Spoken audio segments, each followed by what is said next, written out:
Hello everyone and welcome to our Canada adventure. Panibagong araw at panibagong adventure na naman ang gagawin natin for today guys. Ito nga pala yung pagkatapos namin mag-ukay-ukay at naglalakad-lakad na kami para pumunta sa Chimak upang kumain. Dito nga sa Chimak guys ay merong mga Korean chicken and noodles and according to my sister-in-law is masarap talaga yung mga chickens doon kaya gusto naming i-try. Tapos na kaming pumunta sa ukay-ukay guys. Marami kaming nabili pero mura lang. Ang pogi ni Kuya. Tsare.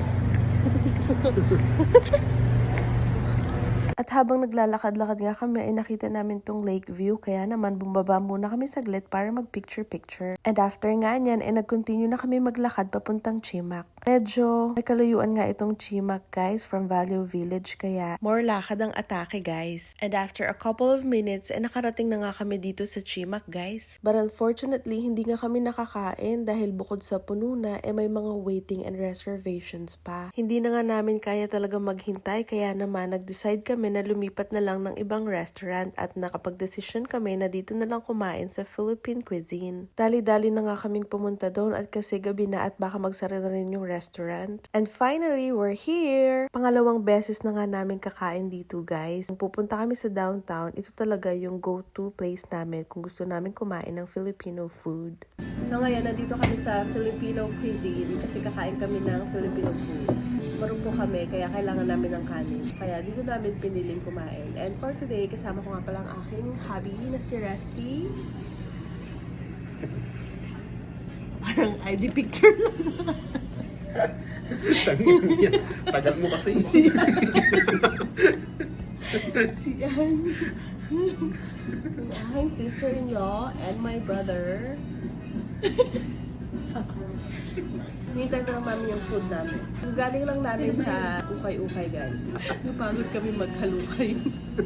And finally, here's our food. And ito yung mga in-orders namin guys. For Anne, she got tapsilog and crispy pata for Dex. For me, is trinay ko itong Bicol Express nila. And liempo silog for my hubby. And ito na lahat yun guys. So tara, kain na! Kain na kami guys.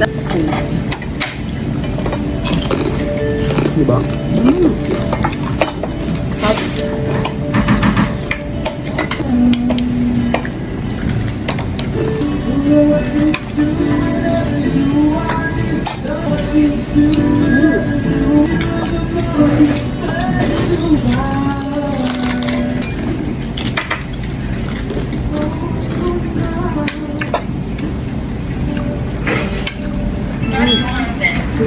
Sarap.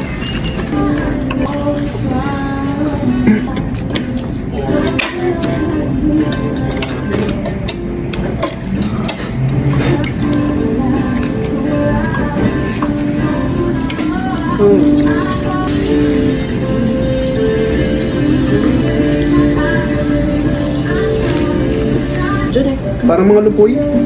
Tutamban. Kaya nga. Sobrang dami.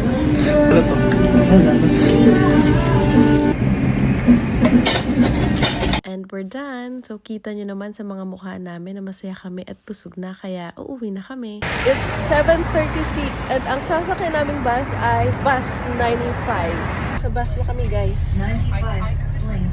Dito na kami sumakay sa second floor ng bus. Especially because it was so condensed, like it was such a short. Hello guys. Pauwi na kami. Pauwi na kami ng Philippines. 3 months. Charis. But yeah, like it. Lamig na lamig. Ang kapal ng jacket. With, regular Yun lang guys and I hope you enjoy the video. Bye!